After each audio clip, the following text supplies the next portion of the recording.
À Dieu soit la gloire, l'honneur, le règne, la puissance et l'autorité, et que la paix soit avec vous, bien-aimés. Bienvenue à ce programme pour votre croissance dans la foi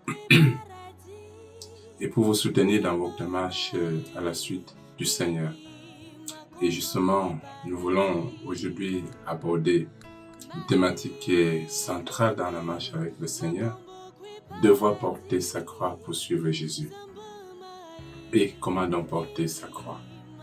La croix n'est pas quelque chose d'aisé, mais c'est un impératif pour le chrétien, c'est un devoir de porter sa croix et de suivre le Seigneur. Comment porter sa croix? Écoutons ce que le Seigneur Jésus lui-même dit dans l'évangile de Jésus-Christ, selon Matthieu, au chapitre 16, verset 24. Il dit: il est écrit, alors Jésus dit à ses disciples, si quelqu'un veut venir après moi, qu'il renonce à lui-même, qu'il se charge de sa croix et qu'il me suive. Les gens veulent porter leur croix en étant eux-mêmes. On ne peut pas porter sa croix étant soi-même. Jésus dit, si quelqu'un veut me suivre, qu'il renonce à lui-même, qu'il se charge de sa croix et qu'il me suive. Nous insistons sur le fait de se charger de sa croix. Comment servir Jésus avec mes problèmes? Comment rester chrétien au milieu des tribulations? Comment rester chrétien avec une situation que m'impose le Seigneur? Dieu m'impose le célibat, Dieu m'impose le chômage, Dieu m'impose la maladie, Dieu m'impose l'adversité. Dieu m'impose un certain nombre de conditions. Bon, on me demandera comment est-ce que je peux dire Dieu m'impose. Mais en fait, notre vie va selon Dieu, selon le plan de Dieu, selon les projets de Dieu. On ne peut pas faire ce que Dieu ne nous permet pas de faire. On ne peut pas avancer sans que Dieu ne nous ait permis d'avancer. Alors, si je suis dans une situation difficile, moi je crois que c'est parce que Dieu permet. Si tu traverses des moments compliqués, c'est que Dieu permet. Mais Dieu sait que tu peux les affronter. Alors, comment affronter les problèmes sans cesser d'être chrétien? Comment continuer à servir Jésus?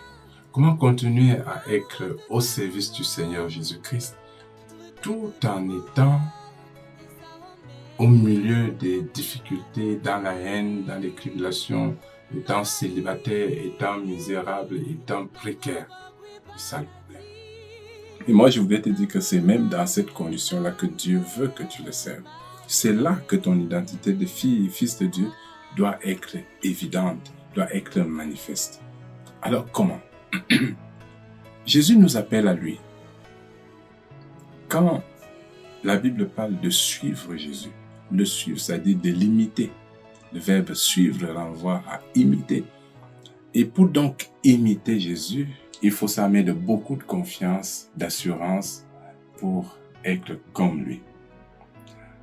La première chose à faire pour porter sa croix bien-aimée, c'est justement de renoncer à soi-même, c'est-à-dire renoncer à ses peurs, renoncer à ses angoisses, renoncer à ses frayeurs, à toutes ces choses qui nous épouvantent, renoncer à toutes ces appréhensions que nous avons, renoncer à son orgueil, à son amour propre. J'aime ma personne et je ne peux pas supporter que je vive ceci. Dieu veut que je pardonne, mais je ne peux pas supporter qu'on m'insulte sans que je réagisse. Ça, c'est l'amour propre. Et donc, il va falloir renoncer à cet amour propre. Il faut renoncer à la honte. C'est-à-dire qu'il faut se mettre au-dessus de ses sentiments, au-dessus de ses sensations, au-dessus de ses appréhensions. Il faut se mettre au-dessus et dire, je dois faire ce que Dieu attend de moi. Parce que si tu t'attardes sur toutes ces choses, tu ne pourras pas servir Dieu. Tu ne pourras pas faire la volonté de Dieu. Si les gens te persécutent, si les gens sont ingrats, Dieu veut que tu prennes soin des gens, que tu aides les gens, que tu soutiennes les gens. Mais tout ce que tu aides, tout ce que tu soutiens, tout ce qui bénéficie de ta bienveillance et de ta charité reviennent toujours face à toi en ennemi, en mesquin, en détesteur. Et tu es enclin à dire « Ok, je ne vais plus jamais aider les gens ». Et justement, Dieu veut que tu continues. Renoncer à soi, c'est aussi refuser d'être ce que tu sais que tu es pour t'assumer comme enfant de Dieu, comme serviteur du Seigneur, pour faire ce que Dieu attend de toi. Tu n'aimes pas, tu ne supportes pas, mais c'est ce que Dieu veut que tu fasses. Et c'est pour cela que Jésus dit que le royaume des cieux appartient aux violents.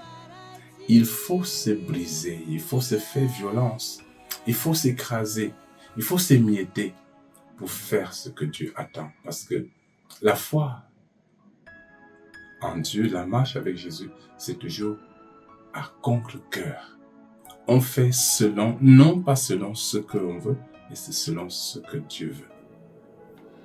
Autre chose qu'il faut faire, bien-aimé, c'est qu'il faut accepter la condition dans laquelle tu vis.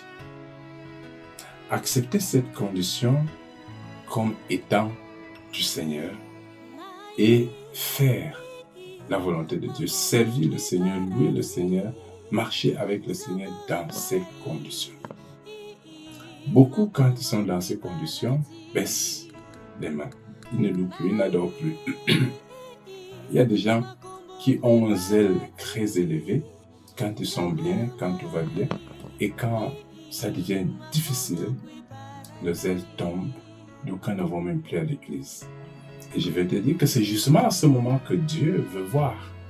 Et c'est à ce moment que ton identité d'enfant de Dieu est perceptible. C'est à ce moment que tu prouves que véritablement tu es du Seigneur ou que tu ne l'es pas. C'est dans ces conditions difficiles que tu montres que tu es digne de monter, d'être élevé, de briller. Ah oui, bien-aimé, je voulais t'exhorter à montrer que tu es véritablement enfant de Dieu. Comme je le dis souvent, Dieu nous éprouve afin que nous prouvions notre identité. Dieu t'éprouve dans ces conditions. Il t'éprouve par la haine de tes ennemis. Dieu m'éprouve par l'adversité, par la mesquinerie, par la méchanceté des gens, par tout ce que je subis, par les outrages de toutes sortes, afin que je prouve que je suis son serviteur. Comment? En ne réagissant pas, en faisant silence, en faisant ce que je dois faire, c'est-à-dire aimer mes ennemis, faire du bien à ceux qui sont à mes ennemis quand ils sont en difficulté, prier pour eux, les bénir, continuer à faire ce que le Seigneur attend de moi, même si en retour je ne reçois pas ce que j'aurais espéré ou ce que humainement dit j'aurais attendu, mais continuer à servir, c'est ce que le Seigneur attend de moi. Mais si par contre je dis ok, je ne fais plus, j'abandonne, j'aurais prouvé par là que je ne suis pas digne de la confiance que le Seigneur me fait. Et c'est ce que Satan attend. Quand Satan aiguise les épreuves auxquelles nous sommes soumis, il les aiguise en faisant d'elles des moments de tentation, des occasions de chute pour nous. C'est pour justement que nous prouvions, que nous manifestions notre non-éligibilité, notre inéligibilité au Seigneur. Si tu réagis à la méchanceté par la méchanceté, comment vas-tu prouver au Seigneur, comment vas-tu convaincre le Seigneur de ce que tu mérites, ce que tu veux? Si les gens te font du mal et tu réagis au mal par le mal, comment vas-tu prouver que tu mérites ce que tu attends de Jésus? Tu pries, tu jeûnes, tu pries, tu jeûnes. Mais lorsque tu es attaqué, tu es provoqué, tu subis ceci, que fais-tu? Tu réagis par le mal. tu pries, tu jeûnes, tu fais beaucoup de choses pour plaire à Dieu, mais dans les moments difficiles, tu baisses les bras, tu doutes du Seigneur. Parfois, les gens insultent Dieu, les gens se moquent, les gens blasphèment contre Dieu. Et dans ce cas, comment veux-tu que le Seigneur agisse? Je t'exhorte, bien-aimé, à persévérer dans la foi, dans la marche. En cette nouvelle année de grâce, où les choses pourront être difficiles pour les enfants de Dieu, et même pour le monde, j'exhorte le peuple de Dieu à persévérer dans la foi, à garder la foi, à garder la confiance. Les opportunités vont jaillir, mais il faudra être prêt à t'en saisir. Les opportunités vont jaillir. Si tu doutes, si tu te laisses enivrer par la tristesse, tu te laisses obscurcir l'esprit par la désolation, quand la grâce passera devant toi, tu ne la verras pas. Quand l'opportunité de monter, d'accéder, d'ancrer jaillira devant toi, tu ne la verras pas parce que tu seras dans le désarroi. Par conséquent, garde la tête haute, garde l'esprit chaud, garde l'esprit ouvert, illuminé, éclairé, demeure attentif pour continuer à suivre le Seigneur. Quel que soit le poids de ta croix, quelle que soit la lourdeur de ta charge, garde ton regard fixé sur le Seigneur et les yeux ouverts pour saisir l'amour, la bonté, la miséricorde du Seigneur qui déploie dans ce cafouillage, dans cette ambiance apparemment pénible ou infernale. Dieu travaille en toutes choses. Dit Paul, Dieu travaille en toutes situations.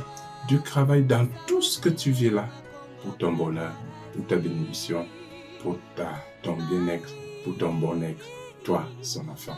Que Dieu te bénisse, que le Seigneur te fortifie, qu'il t'élève, qu'il te donne beaucoup de courage, beaucoup de force, beaucoup de puissance de son Esprit Saint, afin que rien de tout ce que tu vis ne t'ébranle, mais au contraire, que tout ceci te fortifie, t'affermisse et te permette de tout braver et d'accéder à la paix, à la joie et au bonheur, au nom de Jésus-Christ.